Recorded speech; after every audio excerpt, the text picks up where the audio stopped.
大家好，欢迎来到今天的节目。今天我们要聊聊近期发生的一件非常有趣的政治事件，关于国民党反罢免造势活动的冷清现象。你有没有想过，政治活动的冷场背后究竟隐藏着什么样的深层含义呢？其实这样的冷清到底是坏事，还是一种警示？让我们一起来探讨。想象一下，万众期待的大型的造势活动，结果现场人群稀稀拉拉。现场工作人员紧张兮兮，心里估计在想：这情况真的不太妙。这场面你能猜到发生什么吗？那到底是天气太热，还是党内的形势紧张？而这背后又隐藏着怎么样的一些玄机？今天我们就来好好的分析一下。首先，我们来看一下事件的背景。就在不久之前，国民党台北市党部举行了一个盛大的反罢免造势活动，活动地点是台北市府前市府路，场面排出了足足3000个座椅。然而，开场的现场却让人感到十分的尴尬，到场的民众只有原定预期的1/3，看到场上空空的座椅，现场的气氛让人有些难以想象。面对这个现象，国民党的高层又是如何反应的呢？这些看似不那么热闹的场景，是否预示着什么不可忽视的警讯？这到底是偶然的天气原因，还是背后隐藏着更深层次的政治动态呢？继续揭开这些谜团，我们发现一些线索。首先，前中广董事长蔡少康在节目后直言，天气的炎热确实影响了到场人数。他提到，当天的气温达到33、34度，体感温度甚至可能接近40度，再加上场地几乎没有遮盖物、蔽物，导致民众的参与积极性大打折扣。然而，蔡少康也强调，这也不是坏事。你听到这里是不是觉得有些不解？一个政党在活动上面未能动员足够的民众，居然还能说这不是坏事？他为什么这么说的？难道这次冷场对国民党并没有负面的影响吗？蔡少康的观点其实透露了另外一个深层次的深意。他认为，反而这一种冷场的现象，让党内更加的紧张，激发起危机意识。你看，蔡少康明确的表示，选举最怕的就是松懈，而这种松懈恰恰是民众未能积极参与的一个信号。原来冷场反而能够起到警示作用，让党内的士气得到重新的调整和强化。那么，究竟这些因素能够导致哪些因素使产生这种松懈感呢？是政策调整不及时，还是选民的热情消退？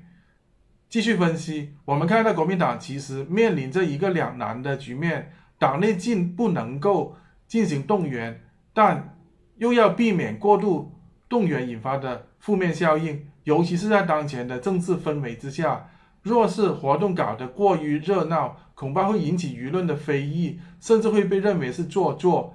然而，如果不办活动，又容易被外界看作是高层无用，这真是一种非常微妙的平衡。任何一个小小的失误，都可能让整场活动成一种政治负担。与此同时，另外一位在活动当中亮相的民众党主席黄国昌却成为了焦点人物。黄国昌不仅受到立法院长韩国瑜的称赞，称他为人中吕布，而且他还在反罢免的活动当中和国民党同台合作。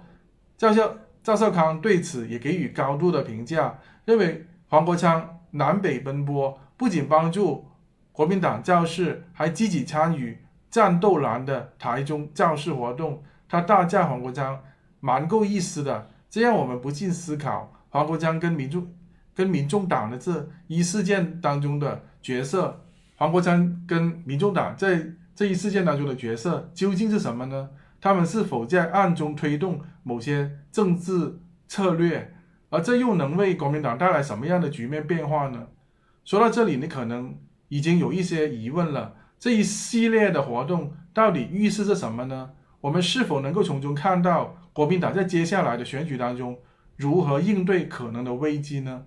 或者这场看似清冷的造势活动是否只是表象，背后隐藏着更大的政治棋局。那么从历史和全球的对比来看，类似的情况并非第一次发生。在近年来，我们看到很多国家的政党也曾经经历过类似的低迷期。例如，美国的民主党在2016年大选前，面对选民的冷淡反应，也曾经面临过类似的困境。党内虽然在加紧努力，但似乎依然没有足够的热情去激发民众的支持。那么这样的低迷期到底是政党本身的问题，还是选民情绪的反应？在台湾的历史上，我们也曾经看到过类似的情形。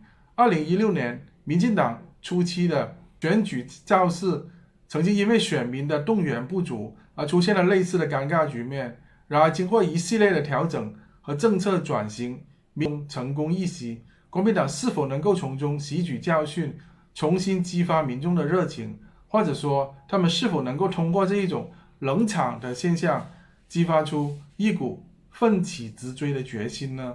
这时你可能会觉得，这样的冷清的背后，不仅仅是天气、活动的策划等等外部的因素，更可能是党内部的凝聚力、选民的参与度，以及更深层次的社会氛围的问题。那么作为普通的选民，我们又能够从中看到哪一些值得反思的点呢？好了，让我们暂时放下严肃的分析，轻松一点，给大家带来一些趣味的内容。说到政治造势的活动，你是否曾经见过一些让人忍俊不禁的场景呢？例如领导人在台上讲话的时候，台下的观众竟然因为实在太热了，纷纷开始打瞌睡，甚至还有人突然站起来大声喊：“我先去喝个水。”这种场面是不是听起来有点荒唐呢？但是在政治造势活动当中，往往充满了各种戏剧性的元素，有时搞得热热闹闹的，有时却是冷场尴尬。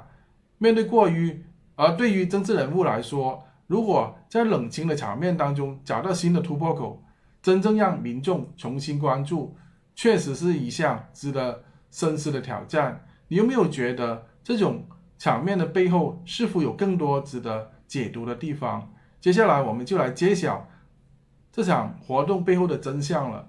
究竟国民党为什么在这场反罢免活动当中遭遇冷场？我们又能从中学到什么样的教训呢？原来，虽然天气炎热确实是一个原因，但最深层的原因是在于国民党面临的内外压力、党内的协调困难、选民的支持不足，加上政治氛围的微妙变化，种种因素共同作用，使得这场活动并未达到预期的效果。而赵少康的警示恰恰揭示了一个重要的事实：最怕的不是失败，而是松懈。在选举前的一个关键时刻，任何一点点的松懈都可能成为致命的隐患。那么对于我们普通人来说，从这件事里面我们能够学到什么呢？首先要保持危机感，时刻警惕自己在任何事情上面的松懈，无论是在工作上面还是在生活当中，都是至关重要的。因为正如赵少康所说的，只有保持紧张感，才能在危机来临的时候更好的应对和反击。在这里，我想引用一首古诗来总结今天的讨论。4句古诗旨在提醒我们，不论何时都不要放松警惕，只有保持清醒，才能面对生活当中的种种挑战。风起云涌事常变，心中有梦莫轻言。紧握每分每秒钟，胜败之间见初心。最后，如果你喜欢我们的节目，请不要忘记点击视频下方的感谢按钮，支持我们的频道跨界茶话间。阿峰也欢迎大家加入我们的会员频道，和我们一起探讨更多有趣的内容。再见。